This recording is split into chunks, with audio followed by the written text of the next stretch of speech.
আল্লাহর অদ্ভুত পরিকল্পনা, ধানের শীষের বিপক্ষে লড়তে হচ্ছে, এমনই মন্তব্য করেছেন ব্যারিস্টার রুমিন ফারহানা।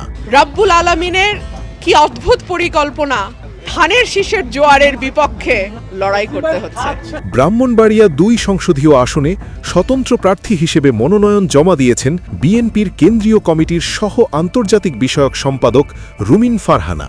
সোমবার ২৯ নভেম্বর দুপুরে সরাইল উপজেলার সহকারী রিটার্নিং অফিসারের কার্যালয়ে তিনি মনোনয়নপত্র দাখিল করেন। রুমিন ফারহানা বলেন, আল্লাহর পরিকল্পনা মানুষের বোঝার বাইরে।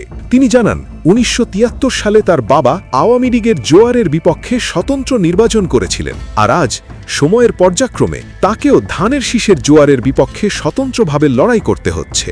দলের সঙ্গে যোগাযোগ প্রসঙ্গে তিনি বলেন, বড় দল হিসেবে বিএনপির ব্যস্ততা অনেক, জোট ও প্রার্থিতা নিয়ে আলোচনা চলছে, তাই তিনি মানুষের প্রার্থী হিসেবে জনগণের সমর্থন নিয়েই নির্বাচনে জয়ী হতে চান।